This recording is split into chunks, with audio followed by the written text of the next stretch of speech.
I want to start by saying that this isn't a story I ever imagined myself telling out loud, let alone to strangers, but over the years I've come to understand that silence has a weight of its own, and that sometimes the only way to set that weight down is to speak slowly and honestly about how it came to rest on your shoulders in the first place.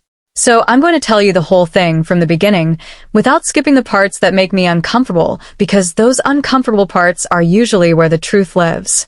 It begins, as so many things in my life begin, with my mother. My mother was not a dramatic person. She was a seamstress.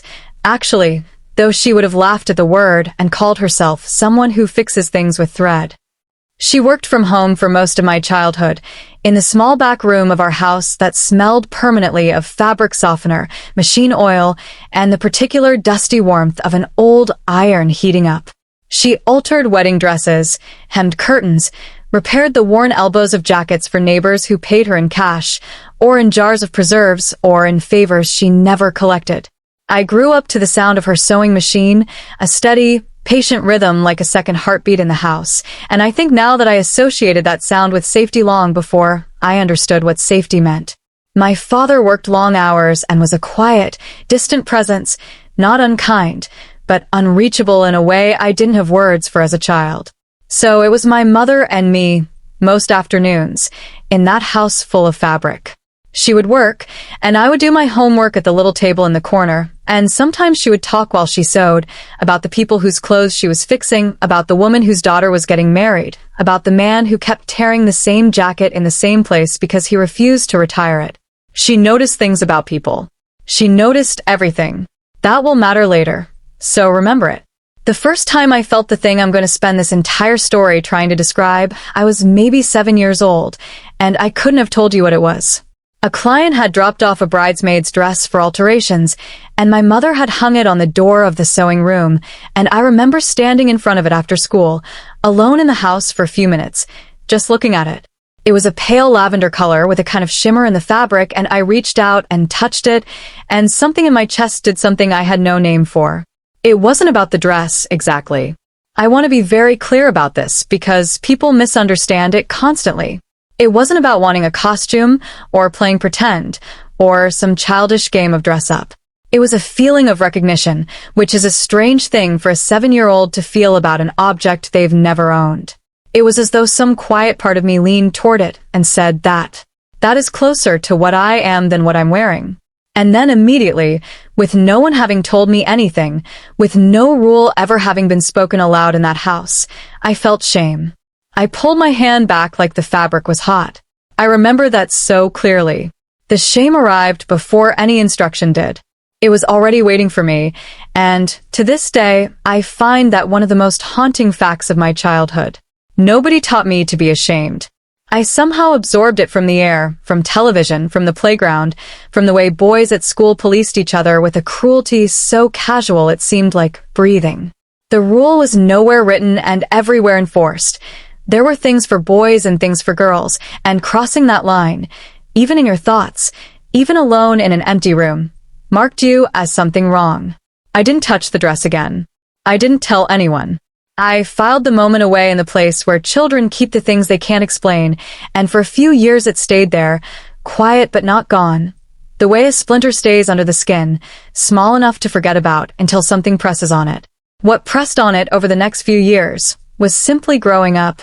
Puberty arrived for me like it arrives for everyone, awkward and uninvited, but for me it carried an extra layer of wrongness that I struggled to articulate even to myself. My body began doing the things boys' bodies do, and each change felt less like growth and more like a kind of foreclosure, doors closing one by one.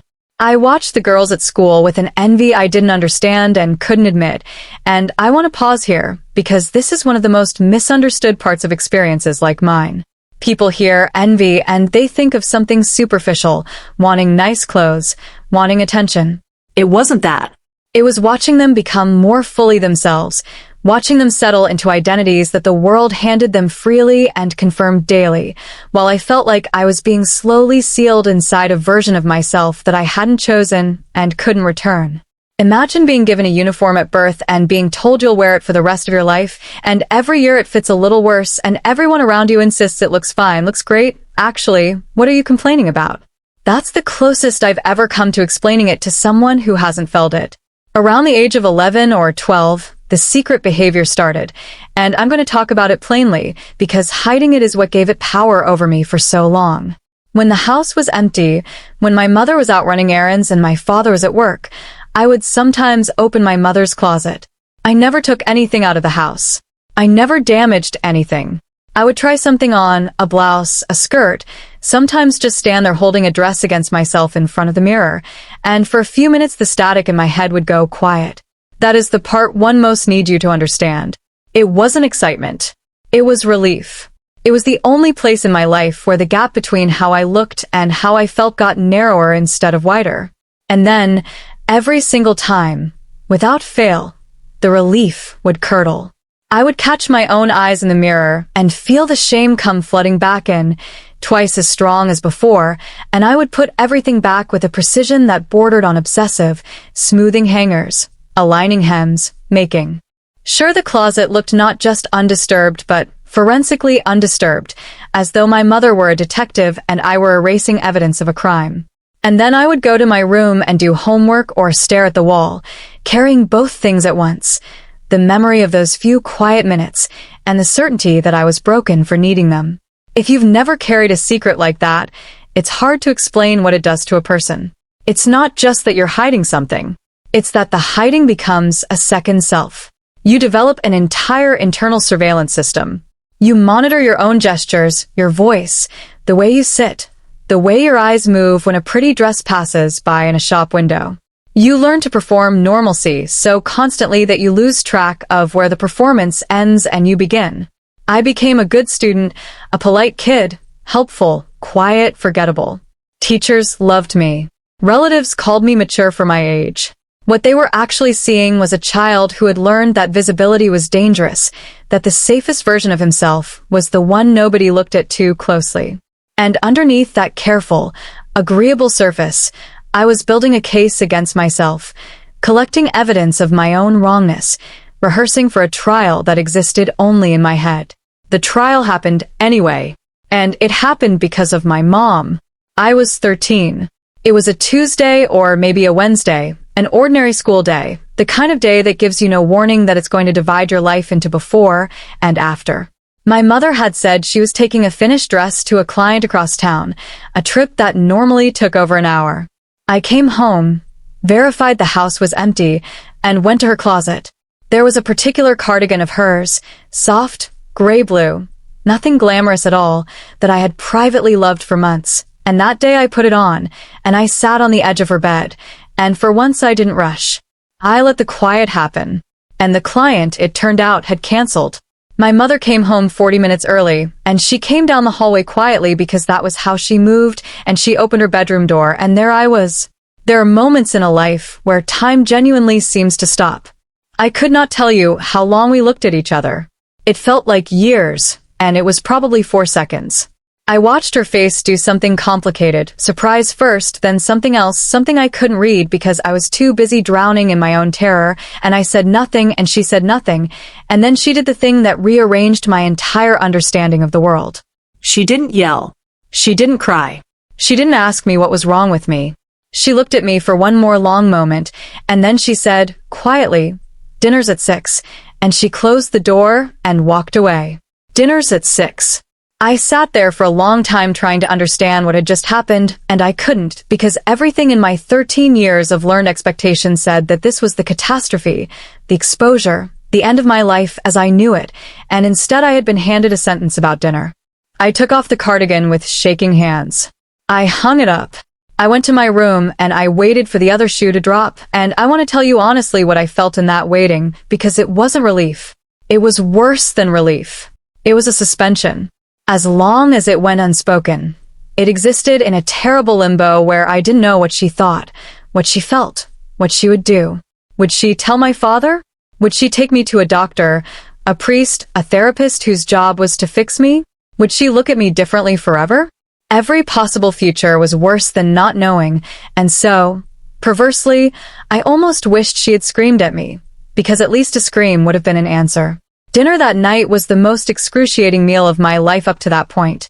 My father was there, asking about my day, and my mother answered for me more than once, gently steering the conversation, and I watched her do it and realized she was protecting me in real time, shielding the silence around me like a held breath, and I still didn't know what it meant. We didn't talk about it that night. We didn't talk about it the next day or the next week. And here is something I've only understood in hindsight, with years of distance and a lot of therapy. My mother, who had no framework for any of this, who grew up in a time and place where people like me were punchlines at best, did something that most parents in her position never manage. She didn't react. She responded. She took the time to think, to feel her way toward her son, before she let her own fear and confusion drive the car. It took her 2 weeks. And during those 2 weeks, I lived in a private hell of anticipation, and she, I learned much later, was doing her own quiet work, reading whatever she could find at the library, crying a little in the sewing room when she thought I couldn't hear, not because she was ashamed of me, she told me years later, but because she was grieving the easiness she had assumed my life would have. She had imagined a simple road for me, and she was mourning the simplicity, not the destination. There is a world of difference between those two griefs, and it took me a long time to see it. When she finally came to my room, it was a Saturday morning, and she sat on the end of my bed, and she was holding something, and I saw with a lurch of horror that it was the gray-blue cardigan, and I thought, this is it. This is the confrontation. And she said, I've noticed things go missing from my closet for a long time. I never said anything because I didn't know what to say. I still don't. But I've been thinking about it, and I keep coming back to the same question, so I'm just going to ask it, and you can answer it or not, and either way I love you. And she asked me, when you wear these things, do you feel like you're pretending, or do you feel like you're not pretending? I have thought about that question thousands of times since. It is, in my opinion, one of the wisest questions one human being has ever asked another about identity, and it came from a seamstress with a high school education who had never read a single book about gender in her life. Do you feel like you're pretending, or do you feel like you're not pretending? She had cut through every label, every diagnosis, every framework, straight to the only question that actually matters. Which version of you is the costume? And I sat there, 13 years old, and I started to cry because I realized I didn't know the answer. Or rather, I knew it, and I was afraid to know it. I said, I don't know. And she said, that's okay. That's a fine answer. We'll figure it out. And she put the cardigan on my bed and left it there. And that cardigan became, though neither of us fully understood it at the time, the first possession I ever had that was truly mine. Now, I need to be honest with you about something, because stories like this are often told as though one good conversation fixes everything, and that is a lie that does real harm to people living through the long middle part. That conversation with my mother was a door opening, but on the other side of the door was not a garden. It was a hallway, long and poorly lit, and I spent the better part of a decade walking it. High school was the worst stretch. You would think that having my mother's quiet acceptance would have made me braver, and in some ways it did, but mostly it made the contrast sharper. At home, there was one person on earth who saw me and didn't flinch.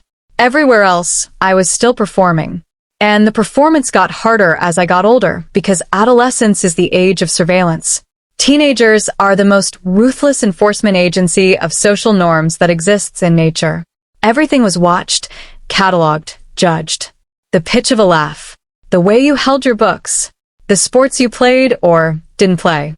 I learned to flatten myself out, to sand down every edge that might catch someone's attention, and the effort of that constant self-erasure cost me things I'm still accounting for as an adult. Friendships stayed shallow because depth requires honesty. I declined invitations, avoided locker rooms, dodged every situation where the real me might leak through the seams of the performed one. From the outside, I looked like a shy, studious boy. From the inside, I was a person running a marathon on a treadmill, exhausted every day from going nowhere. And there was a specific cruelty in it that I want to name, because I think it applies far beyond my situation.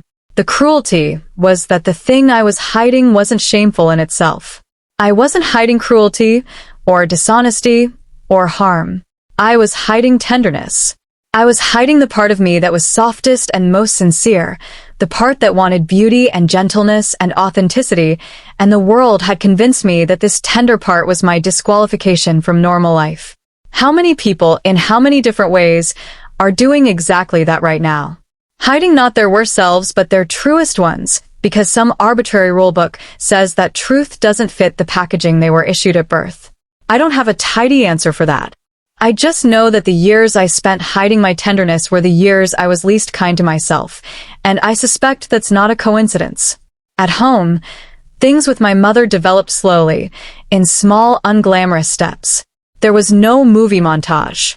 There were long silences and occasional awkward conversations, and one genuinely terrible argument when I was 15, which I want to tell you about because it taught me something essential about what acceptance actually looks like in practice.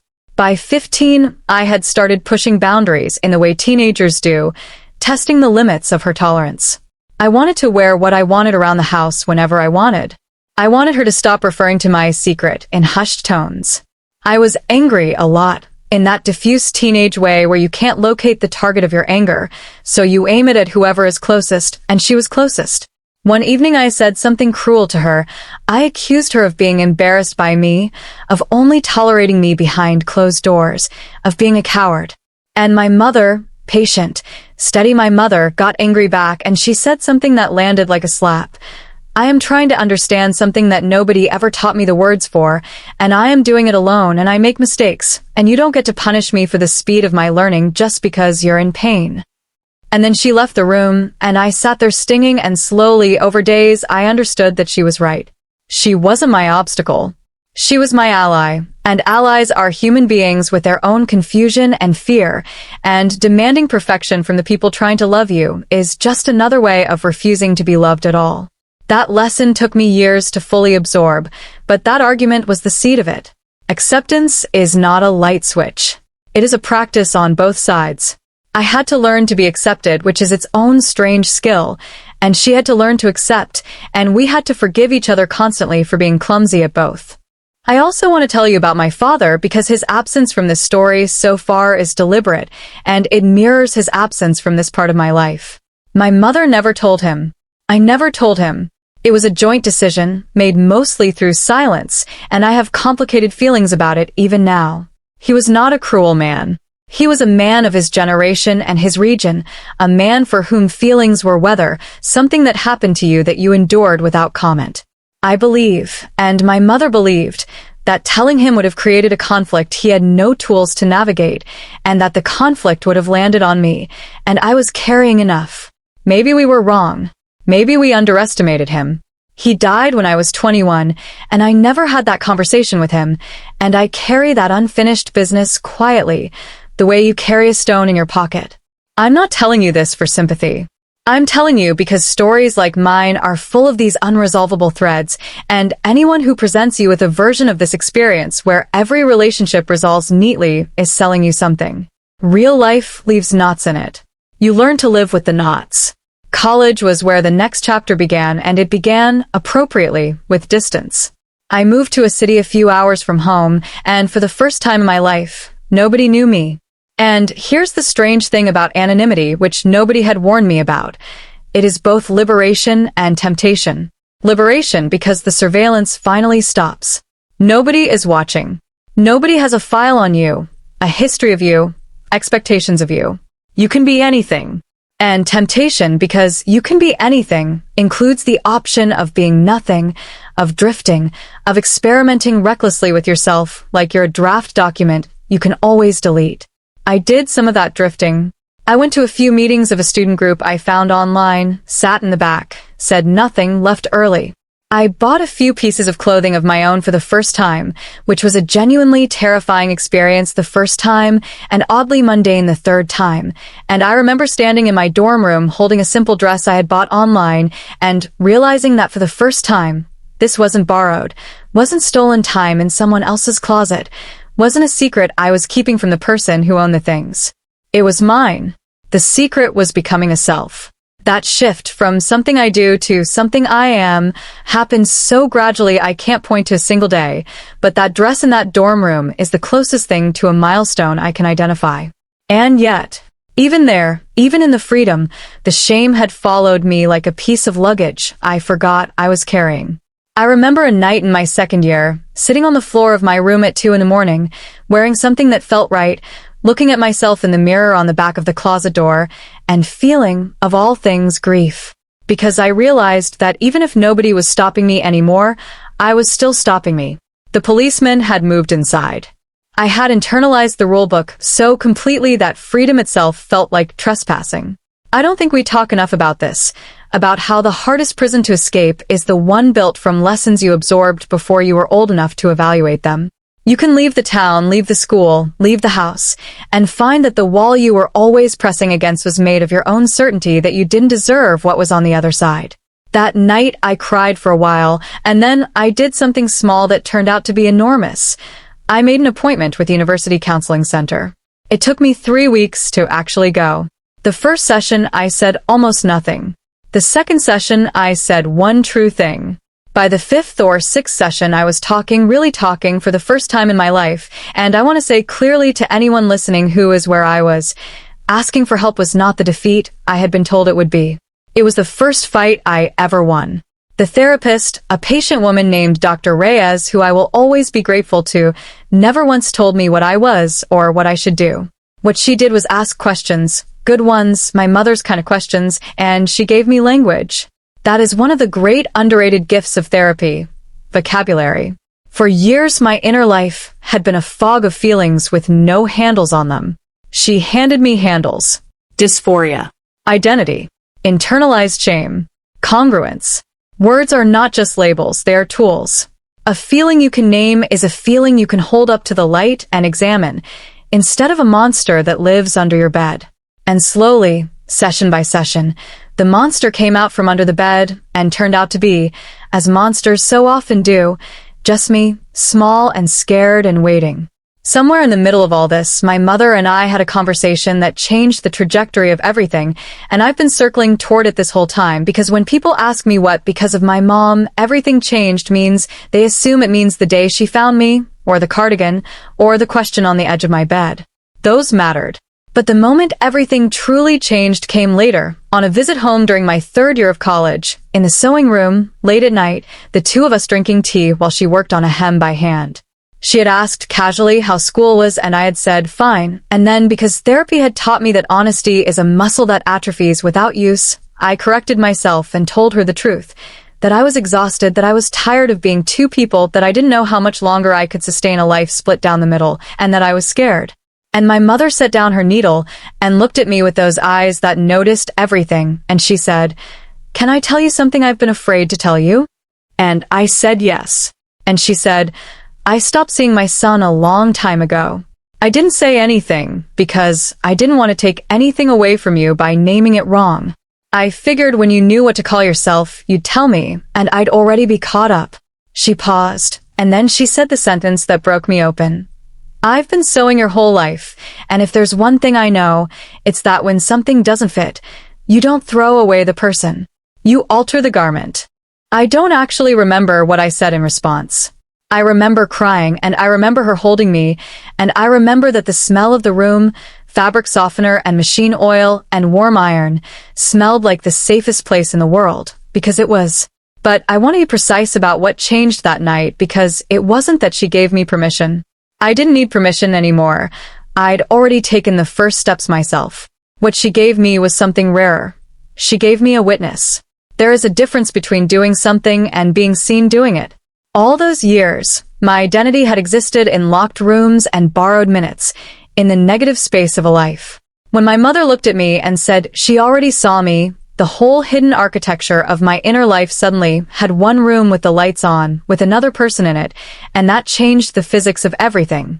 It's hard to keep calling yourself a fraud when someone whose opinion you trust more than anyone's on earth looks at the thing you call fraudulence and calls it her child. I don't want to pretend the path from there was smooth. It was not.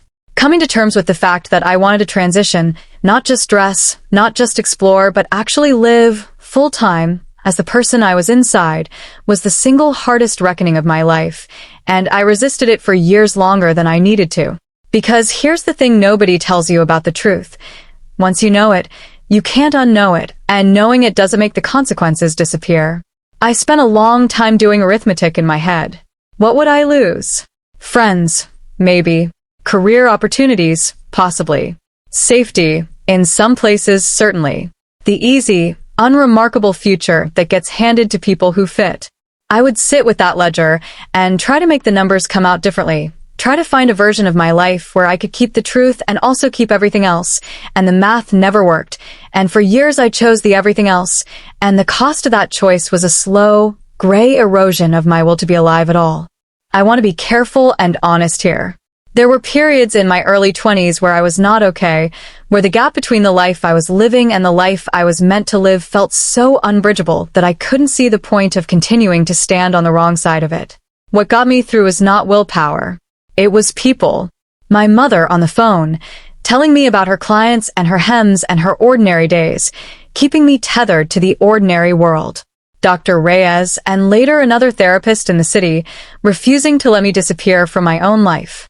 And, eventually, a small circle of friends I met through the student group I had once been too scared to speak in, people who had their own versions of my story, who taught me that community isn't a place where everyone is the same, it's a place where nobody has to hide their difference to belong. The decision, when it finally came, was almost anticlimactic, which I think is how real decisions work. There's no thunderclap.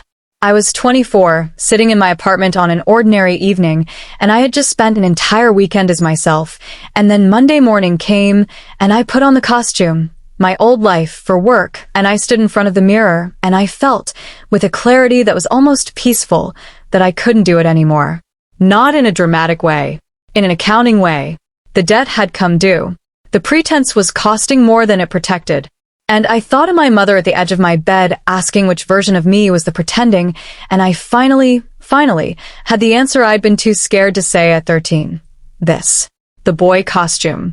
The flattened, sanded down, surveillance-approved version. That was the pretending. It always had been. I won't walk you through every step of the years that followed, partly because this story would never end, and partly because the mechanics of a transition, the appointments, the conversations, the paperwork, the slow physical changes are both intensely personal and, honestly, less interesting than what they do to a person's insides. But I want to tell you about the texture of it, the things I didn't expect. I didn't expect grief to be part of joy.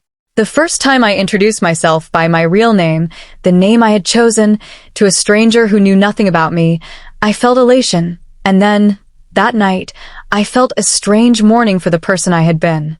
Not because I wanted him back. Because he had carried me through terrible years, that careful, guarded, watchful boy, and he deserved better than to be discarded without acknowledgement. I had spent so long hating the costume that I forgot it had also been armor, that it had kept me alive long enough to not need it anymore. I learned to thank it before I set it down. I think that's a lesson with wide application. The coping mechanisms that saved you will eventually limit you, and the mature move is not to despise them but to honor them and outgrow them. I didn't expect how ordinary it would become. There's a strange phenomenon where the thing you spent decades terrified of becomes, within a couple of years of living it, just Tuesday. The first time I went grocery shopping as myself, my heart was hammering. The 100th time, I was annoyed about the price of eggs. And that ordinariness, that blessed, unremarkable Tuesdayness, turned out to be the thing I had been chasing all along. I had never wanted to be special. I had never wanted attention or spectacle. I had wanted what everyone else got for free. To move through the world in a body and a name and a life that matched, to have my outside stop arguing with my insides, to spend my energy on work and love and friendship and eggs instead of on the ceaseless, invisible labor of self-concealment. People sometimes ask me if transition made me happy, and I tell them the truth. No. It made me able. Happy is a feeling that comes and goes. Able is a foundation. It removed the static, so I could finally hear my own life. I didn't expect to become softer toward other people's fear. I thought I would become harder, more armored, more defiant, and in some ways I did, but mostly the opposite happened. Once I stopped needing the world to validate me every minute, once the desperate hunger for permission quieted down, I could see other people's discomfort for what it usually was. Not hatred, but unfamiliarity. Not malice, but a person standing at the edge of a map they had never been given. I learned to distinguish between cruelty, which I don't tolerate, and clumsiness, which I try to meet with the same grace my mother once asked of me. Not everyone deserves that grace, and boundaries are sacred, and I want to be clear that understanding is not an obligation owed to people who wish you harm. But most people don't wish you harm. Most people are just like my mother in that bedroom doorway, surprised, unequipped, and deciding in real time whether to respond or react. Giving them room to respond has changed more minds in my life than any argument ever has. And I didn't expect what happened with my mother, in the end, to be so quiet. There was no single triumphant scene. There was just a gradual reknitting of an ordinary relationship on truer terms. She altered some of my clothes because of course she did. The first time she took my measurements for a dress she was making for me, we both pretended it was a normal thing, and then both failed to keep pretending, and laughed until we cried. She met my friends. She learned, with the stubborn humility of a person doing their best, the words and the rhythms, and when she got things wrong she corrected herself and moved on. And when I got impatient, I remembered the 15-year-old who had demanded perfection from a woman learning alone, and I did better. A few years ago, she told me, in the middle of some unrelated conversation, that she worried sometimes that she had failed me in the early years, that she should have seen sooner, said more, done more. And I told her the truest thing I know about her. That on the worst day of my young life, the day the door opened and the floor fell out of the world, she had looked at the thing I was most certain made me unlovable, and she had said, "Dinner's at 6. And in doing so, she had told me, in the only language that matters, the language of unchanged love, that nothing essential had changed at all. Everything else, all the years of slow learning, were just her catching up to what she had already done in 4 words. That's why this story has her name on it. Because of my mom, everything changed. Not because she transformed me. Because she refused to flinch while I transformed myself. She didn't give me a new self. She guarded the space in which I could finally stop hiding the one I had. And I've come to believe that this is the deepest function love ever performs for anyone, in any context, whatever the particulars of your story. It stands in the doorway of your most terrifying truth and says, without drama, without conditions, dinner's at 6. I see you. The table is still set. Come eat. Now, if you've stayed with me this far, I want to talk directly to a few different people who might be listening, because this story was never really just about me. If you're someone who recognized yourself in the first half of the story, in the locked closet, the borrowed minutes, the internal policeman, the exhaustion of the performance, I want you to hear a few things from someone a few miles further down the road. First, you are not broken and you are not alone, and the shame you feel was installed in you by a world that didn't know what it was doing, and it can be uninstalled, slowly, with help. Second, the road is longer than one conversation and harder than one decision, and it is absolutely walkable, and you don't have to walk it all today. You just have to take the next true step, whatever that is for you, a word in a journal, a call to a counselor, one honest sentence spoken to one safe person. Third, please let people help you. The version of you that insists on handling everything alone is the version the shame built. Let it retire. And fourth, and I mean this with everything in me, your life is worth the trouble of building it honestly. The math I used to do, weighing the truth against everything I'd lose, had an error in it. I kept forgetting to count what I was losing by hiding. Add that to your ledger. It's the heaviest thing in it. If you're a parent, a sibling, a friend, someone who might one day open a door and find a person you love standing in a truth you weren't expecting, I want you to know how much power you have in that moment and how simple the right move actually is. You don't need the right vocabulary. You don't need to understand. Understanding can come later, slowly, clumsily, the way it came for my mother. What you need in that moment is only this. Don't let your fear speak first.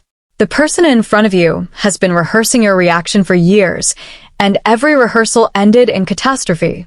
Be the rehearsal that was wrong.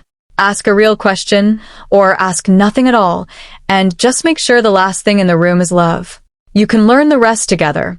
My mother knew nothing about any of this. She just refused, on instinct, to make her child disappear, and everything good in my life is built on that refusal.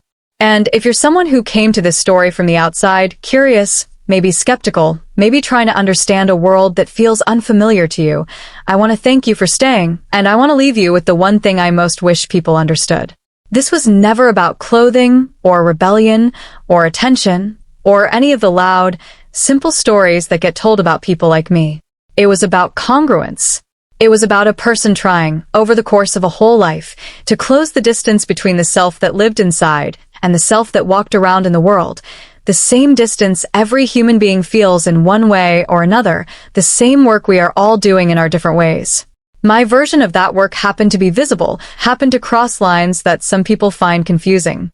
But the work itself, the trying to become honest, the trying to become whole, the trying to look in a mirror and recognize, with peace, the person looking back, that is the most ordinary human project there is. If you can understand your own version of it, you can understand mine. We are not as different as the noise would have you believe. I'm in my 30s now.